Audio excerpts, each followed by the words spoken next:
directores de cine bisiesto.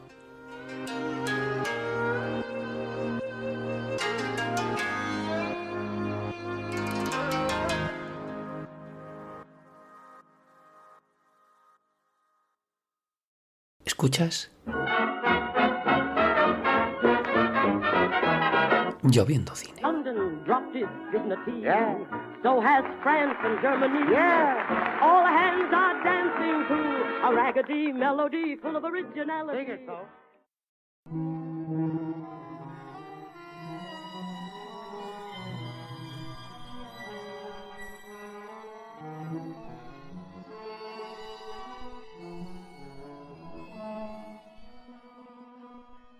Porque aquí en este tipo de cine que hemos bautizado como cine bisiesto entran también unas cuantas vertientes. Las tecnologías, sobre todo en los últimos tiempos, han permitido dar un paso a la hora de contar ciertas historias de ciertas maneras que antes se tenían que narrar de otra manera.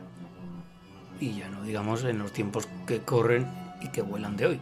Aunque ya a finales de los años 60, alguien como Don Stanley Kubrick, con su película 2001, se las ingenió para sacar de la chistera, es decir, de donde no había nada, toda una manera de expresión cinematográfica.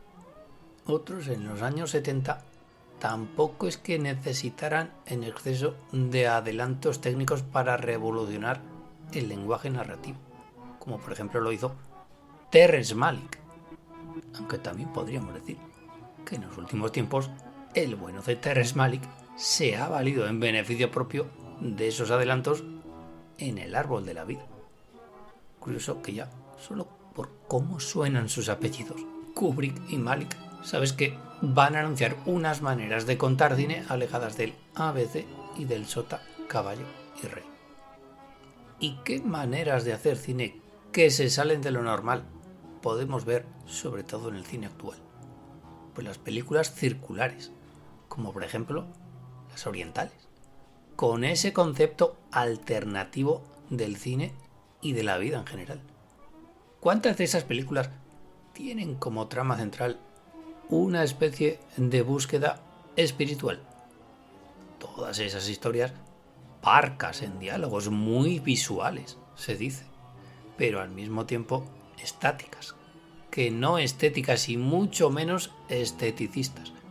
Se les tacha de estáticas, pero al mismo tiempo son historias sin solución de continuidad, donde se remarca lo fugaz y lo efímero de la existencia.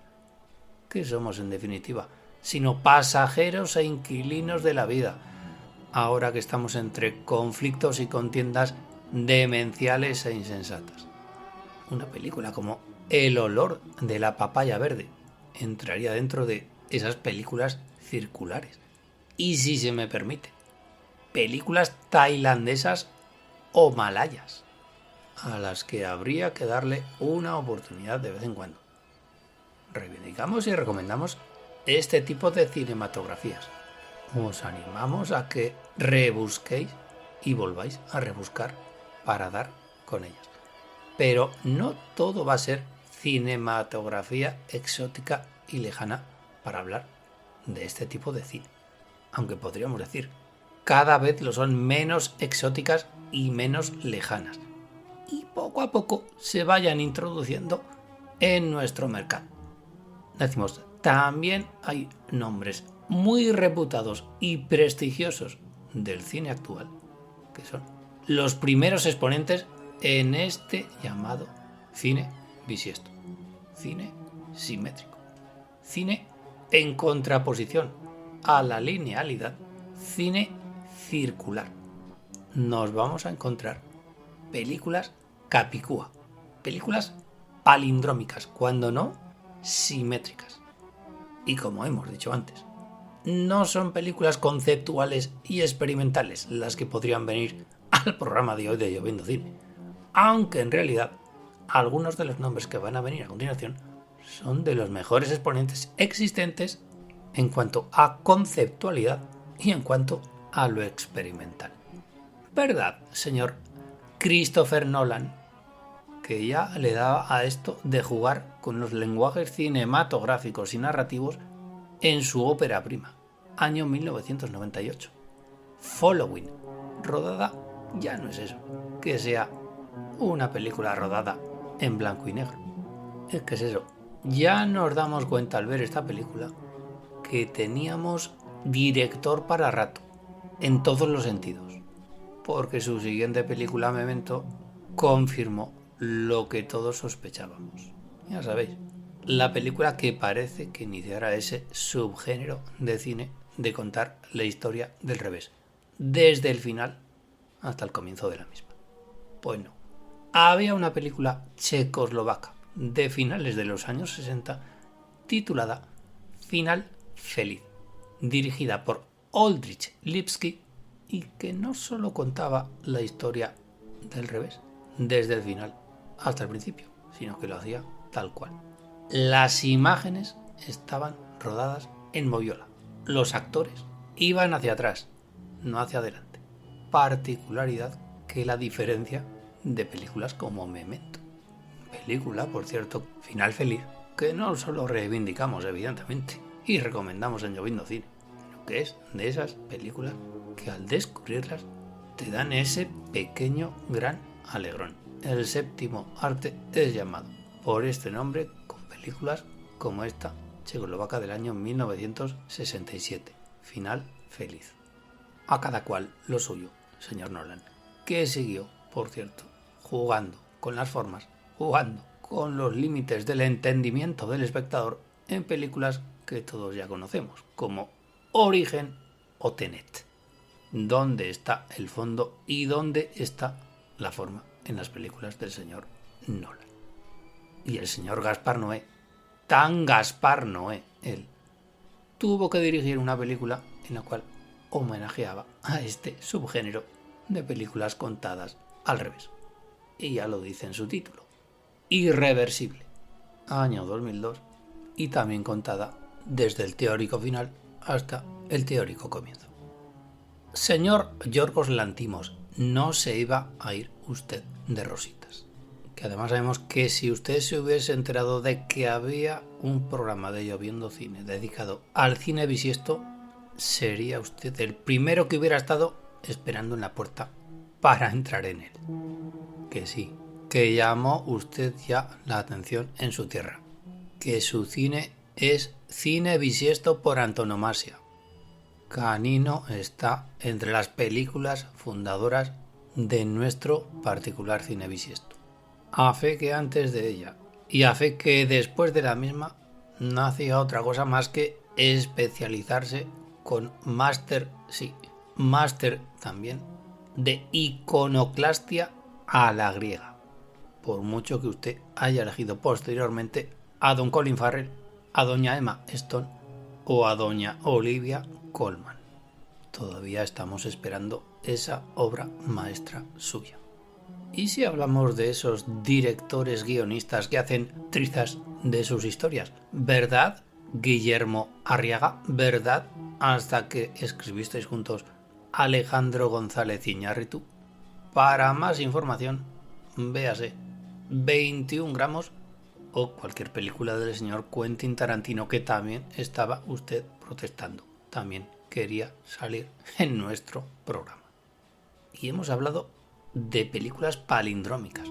Qué mejor que todo un especialista en el cine grotesco como Todd Solondz. Su película del año 2004 se llamaba Palíndromos. Y por mucho que no lo parezca, don Todd Solondz es un artista eminentemente visual. Lo que cuenta, lo que vemos, solo es la fachada. Detrás está el trasfondo. Después está la verdadera película, lo que de verdad quiere contar o quiere que sepamos, de lo que de verdad quiere que nos enteremos. De esta manera, sus películas son auténticos palíndromos. Puedes verla, puedes entenderla de una determinada manera, de izquierda a derecha, o puedes ver su reverso, de derecha a izquierda. Y si de películas polimorfas hablamos, nos vamos al otro extremo de la taquilla. Porque en definitiva el señor Solondz es conocido por ti, por mí y a veces por el de la guitarra. Bueno, pues en ese otro extremo de la taquilla se encuentra la película polimorfa Matrix. La 1, la 2, la 3, incluso la 4. Los hermanas Wachowski revolucionaron el lenguaje del cine, tecnológicamente hablando, aunque servidor recuerda sueños ya en tiempos pretéritos y anteriores a la saga de Matrix, por los cuales podría pedir derechos de autor. Pero hay que reconocer a Matrix que también inauguró otra manera simétrica, asimétrica y polimorfa de contar la realidad, o más bien habría que decir eso llamado metaverso, como si no tuviéramos suficiente con el nuestro. Aunque habría que decir, anterior a la saga de Matrix existió una película que se llamaba Cube, año 1997, y dirigida por Vincenzo Natali. Película ya no simétrica o asimétrica, película absolutamente laberíntica, película absolutamente matemática, película para los que eligieron ciencias. Y ya que hablamos de matemáticas, no. Nos negamos a hablar de la película Primer, año 2004, y dirigida por Shane Carruth. Todavía sigo preguntándome el sentido, algún sentido de esa película. Aunque también habría que decir, entra dentro de la calificación de película bisiesta. ¿Y qué decir de alguien como David Lynch? ¿Qué decir de los delirios puros del señor Lynch? Pura rima asonante. Películas asimétricas, podríamos decir, provocadoramente asimétricas, aunque ahí estén las excepciones. El hombre elefante y una historia verdadera. Subgénero de cine en David Lynch que pareciera estar rodado, todas sus películas lo parecía estar rodado en el mismo sótano.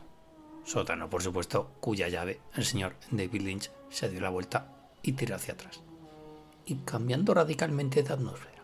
El señor Jacques Tati, sí, el actor y director francés de los años 40, 50, 60 e incluso 70, con el entrañabilísimo personaje del señor Hulot, se adaptó, o mejor dicho, se readaptó a un mundo al que salía de repente este señor Hulot para darse cuenta de que las cosas habían cambiado. Los tiempos estaban también cambiando.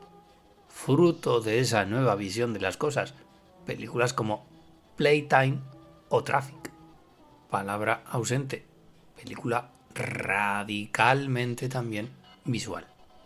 Cine igualmente de simetrías, cine realizado y preparado milimétricamente.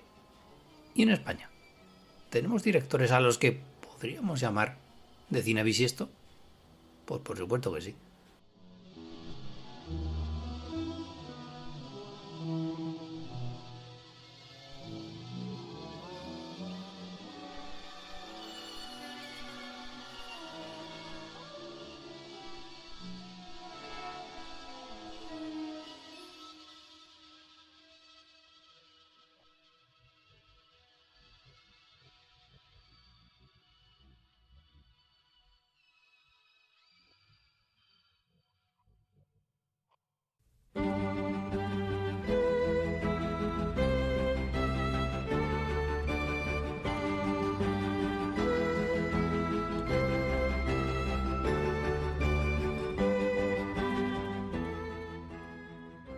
Don Julio Medem. ¿Quién si no que haya visto Los amantes del Círculo Polar con esos personajes llamados Ana y Otto, dos nombres palindrómicos? ¿Quién no puede llamar a Don Julio Medem director bisiesto? Los amantes del Círculo Polar, año 1998. Historia de simetrías formales y argumentales que ya iniciará en películas como Vacas o La arcilla roja, o como En tierra, o como en todas. Julio Medem, claro que sí, director bisiesto español por Antonio Masia. Y en ese sentido, puede ser simétrico también, pero más desde el punto de vista de la trama, el señor Fernando León de Aranoa, y más al comienzo de su carrera, más al calcar Una familia de pega en familia, año 1996. ¿Y qué es Barrio? año 1998, sino la traslación de una letra